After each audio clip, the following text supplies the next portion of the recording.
नमस्कार, मैं Geetanjali Verma, assistant professor drawing and painting, SMM government girls college Bhilwara.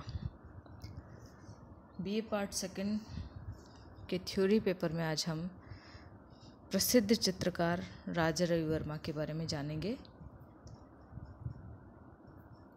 जिन पर एक फिल्म भी बन चुकी है, रंगरसिया। उनके संपूर्ण कृतित्व को इस फिल्म में दर्शाया गया है।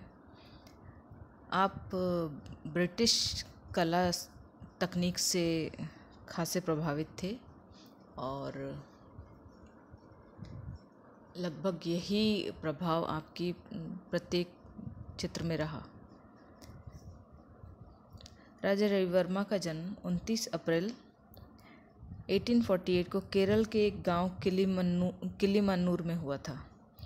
आपने बाल्यकाल से ही चित्र बनाने का शौक़ रखा, जो इस घटना से जाना जा सकता है कि एक बार आपके मामा राज वर्मा भगवान विष्णु का चित्र बनाकर उसमें रंग भर रहे थे। बीच में उठकर वे किसी काम से बाहर गए।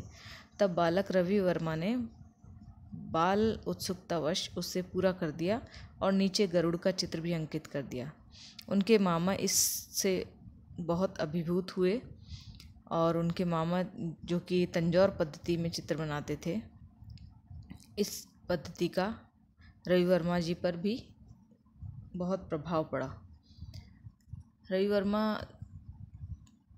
त्रावणकोर राजघराने से घनिष्ठ रूप से संबंधित थे। इनकी शिक्षा दीक्षा संस्कृत में ही हुई।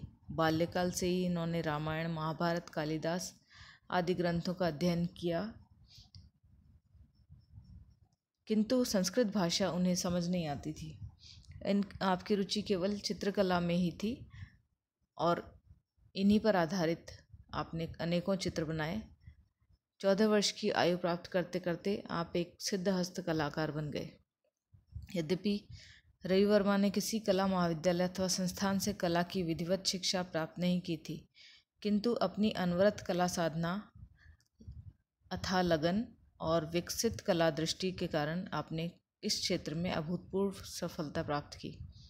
आपको दरबारी चित्रकार आलमगिरी नायडू से कला शिक्षण और प्रोत्साहन मिला। 1862 में इन्होंने त्रावणकोर नरेश से भेंट की। जब इनके चाचा ने नरेश के सम्मुख चित्रकला की प्रशंसा की तो नरेश ने प्रसन्न होकर रवि वर्मा को रंगों का एक डब्बा दिया, जो इनके लिए अत्यंत मूल्यवान बना, क्योंकि रवि वर्मा इससे अनूठे प्रयोग करते रहे, जो आगे चलकर उनके लिए उपयोगी सिद्ध हुए। 1868 में त्रावणकोर नरेश ने अपने व परिवार के तैलचित्र बनवाने के लिए सुप्रसिद्ध ब्रिटिश चित्रकार थियोडोर जैनसन को आमंत्रित किया। रवि वर्मा ने भी उनसे भेंट की और जैनसन का काम देखने मात्र की अनुमति मांगी। उनकी ग्रह शक्ति या ऑब्जर्वेशन बहुत प्रबल था, अतः उनके काम को देखकर तैल चित्रण पद्धति को उन्होंने आत्मसात कर लिया।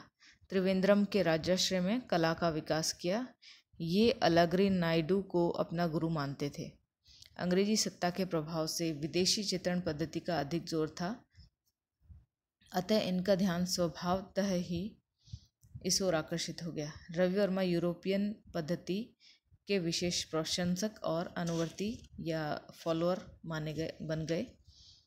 जैनसन की पद्धति को देखकर राजा रवि वर्मा की सौंदर्य की अवधारणा ने एक नया मोड़ लिया। इस युवा कलाकार द्वारा अपने में व्यंजक छाया प्रकाश की चित्रण पद्धति को जैनसन ने बहुत सराहा। इसके पश्चात वे अनवरत कठोर साधना में लगे रहे। सबसे पहले उन्होंने शाही परिवार के सदस्यों के चित्र बनाए। राज्याश्रय, राज्य घरानों से संबंध तथा तत्कालीन बैगल ऑफ आवर जैसे सम्मानों से उन्हें सम्मानित सामाजिक प्रतिष्ठा दिलवाई, किंतु क्रिएटिव आर्टिस्ट के रूप में आपको विशेष मान्यता प्राप्त नहीं हुई। तत्कालीन राज महाराजाओं और उच्च पदस्थ ब्रिटिश अधिकारियों ने आपके कार्यों को सराहा और आपको अनेकों कार्य के लिए निमंत्रण भी दिया। रवि वर्मा ने ऐसे सभी निमंत्रणों को स्वीकार कर सुंदर शबीह अर्थात पोर्ट्रेट पेंटिंग जिन्हें कहा जाता है, तथा कथा चित्र बनाए। तैल रंगों के माध्यम से आपने ड्यूक ऑफ बकिंघम, लॉर्ड इक्टहिल, उदयपुर के महाराणाओं के चित्र भी बनाए। उन्होंने जो चित्र बनाए वे महज अंधानुकरण नहीं वरन उनकी मौलिक सूझबूझ के परिचायक थे। उनमें बुद्धिवादी की तरह बलवती स्पर्धा नहीं थी, न ही हठवादिता थी। आप एक सरल व्यक्तित्व जो कि चित्र बना करके आनंदमयी हो जाते थे, इस तरह का आपका व्यक्तित्व था। आपने केवल भारतीय विषयों को ही अपना विषय चुना। कई बार उनके काम करने की प्रणाली को विदेशी प्रणाली भी माना गया। आपने अपनी तुलिका से विगत परंपराओं के अंतराल में सामंजस्य स्थापित किया। उच्च घरानों में रवि वर्मा के चित्रों की मांग इतनी अधिक थी कि वे उसे अपने जीवन काल में पूर्ण कर पाना मुश्किल समझते थे।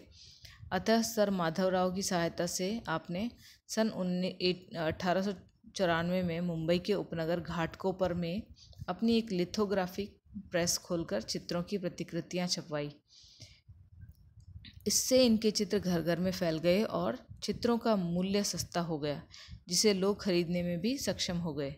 इस तरह रवि देश के पहले लिथोग्राफर बने जिन्होंने विस्तृत पैमाने पर मुद्रण के कार्य को किया। राजा रवि वर्मा का एक सुखद संयोग यह भी था कि एक ओर इन्हें राज परिवार का संरक्षण प्राप्त था, वहीं दूसरी ओर युवावस्था से ही इन्हें प्रसिद्धि और पैसों की प्राप्ति हुई। 1873 में मद्रास शिल्पशाला के अधिष्ठाता चैस्मट त्रावणकोर आए व राजा रवि वर्मा की चित्रकला को देखकर प्रभावित हुए। चैस्मट ने राजा रवि वर्मा को मद्रास कला प्रदर्शनी के लिए चित्र बनाने का अनुरोध किया। त्रावणकोर महाराजा का संरक्षण प्राप्त कर अथक परिश्रम द्वारा एक चित्र निर्मित किया, जिस चित्र को स्वर्ण पदक भी प्राप्त हुआ। वह चित्र था नायर महिला बालों को चमेली के हार से गूंथती हुई चित्रित की गई थी। इस चित्र से राजा रवि वर्मा को काफ़ी ख्याति प्राप्त हुई और मात्र 25 वर्ष की उम्र में ही उन्हें तत्कालीन गवर्नर ने स्वर्ण पदक दिया। इस सफलता ने उनके भविष्य का मार्ग प्रशस्त किया। उनकी इस कृति ने वियना की अंतर्राष्ट्रीय कला प्रदर्शनी में भी योग्यता प्रमाण प्राप्त किया। 1880 में पुणे प्रदर्शनी का गायकवाड़ स्वर्ण पदक उन्हें मिला। 1904 में ब्रिटिश सरकार ने उन्हें केसरे हिंद मेडल दिया, जिसके बाद से उन्हें राजा की उपाधि मिली और वे राजा रवि वर्मा के नाम से जाने जाने लगे। उनके द्वारा चित्रित सरबत बजाती हुई एक तमिल युवती पर भी उन्हें स्वर्ण पदक प्राप्त हुआ। उनका जग विख्यात चित्र शकुंतला का दुष्यंत के नाम पत्र लेखन उनकी सर्वश्रेष्ठ कृति है। यह चित्र ड्यूक ऑफ बकिंगम ने खरीदा और राजा रवि वर्मा का उत्साहवर्धन किया। रवि वर्मा ने अनेक चित्रों के आधार पर पौराणिक घटनाओं को पुनर्जीवित किया। उनकी चित्रों की विशेषता थी कि वे पौराणिक घटनाओं पर आधारित मॉडल पद्धति को अपनाते हुए चित्रांकन करते थे और उसी तरह की हाव भावों से सुसज्जित एक मॉडल सामने बैठा करके उससे अपने चित्रों में कंपोज किया करते थे। रवि वर्मा का नाम इसी वजह से विश्व के श्रेष्ठ चित्रकारों में गिना जाने लगा।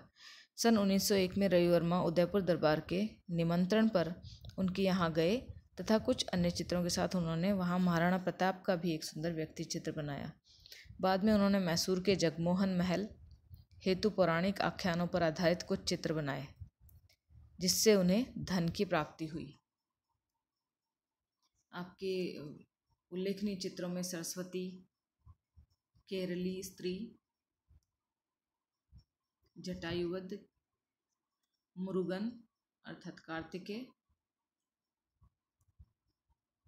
दमयंती, वरुण आदि हैं, जो कि पौराणिक कथाओं पर आधारित हैं। चूँकि आपने पौराणिक कथाओं का बाल्यकाल से ही अध्ययन किया था, तो उसकी एक अमिट छाप आपके मन मस्तिष्क पर थी, जिसका प्रभाव आपके चित्रों में देखने को मिलता है। इस वीडियो में इतना ही। शेष भाग हम नेक्स्ट वीडियो में देखेंगे इनका, राजा रवि वर्मा का, जिसमें और चित्रों का अध्ययन हम करेंगे और उनके बारे में और अन्य जानकारियाँ प्राप्त करेंगे। धन्यवाद।